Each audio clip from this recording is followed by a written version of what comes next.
So, I think that's going to be my intro. I really like it. So, today I'm going to be showing you how I just did that. But I'm also going to be keeping with the cake theme. So, it spawns a cake. And the cake falls. So, here's what's going on. When you place the cake there, first, this circuit detects it. This is testing for a block of cake right where I placed the cake. This is testing for error, and that tells it to clear it. So when it tests for the cake, it sets display to 2. And then over here, this command block is testing for anything where display equals exactly 2 and clear equals 1, which pretty much just means that there's nothing on the display yet. When it detects that you've placed a cake block and there's nothing on the display yet, it sets the block, it sets this block right there to orange wool, and then that's used for like the clearing. It saves some data for me.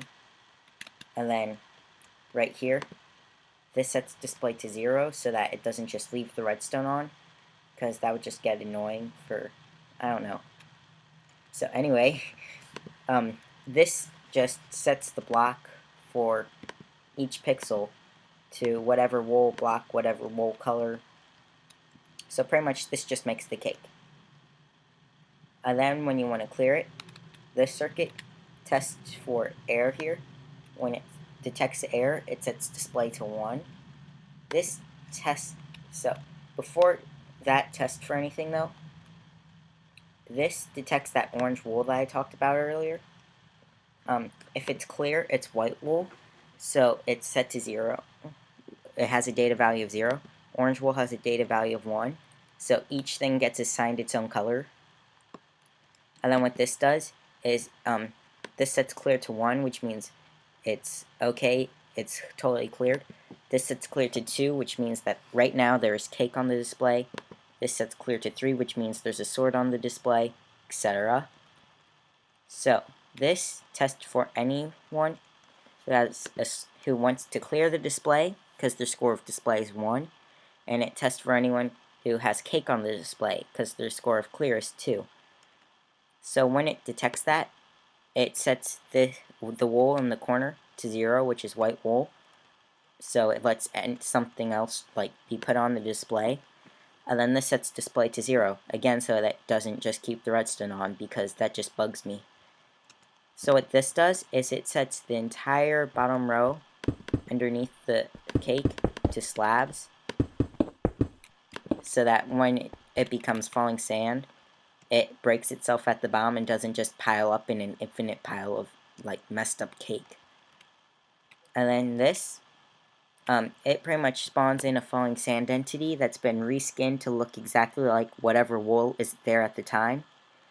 And it uses time 0, so it replaces that.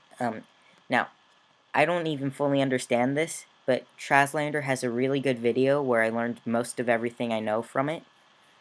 Or, well, everything I know about time 0 from it, so you should really check that out. I'll put the link in the description.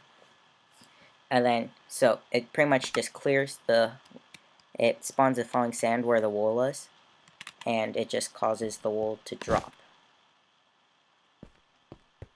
And then after it, like a certain amount of time, the time it would take for falling sand to fall from here down to here on the slab, that this timer delay adds that amount of time and sets all the command blocks back to 0. Well, it sets all the slabs back to sandstone is what I mean. So yeah, that's pretty much how it works. I'm going to put a download link in the description. If you want to add your own things, just copy these walls of command blocks behind this in the row of circuits, fill in your relative coordinates or whatever, and then like fill in whatever block you want it to be. And good luck with that. It takes a huge amount of time to program these. I usually end up doing like one color of block at a time and then just pasting the command in. But even like that takes a long time, so good luck if you're crazy enough to try it. So yeah, that's how the display works. Thanks for watching.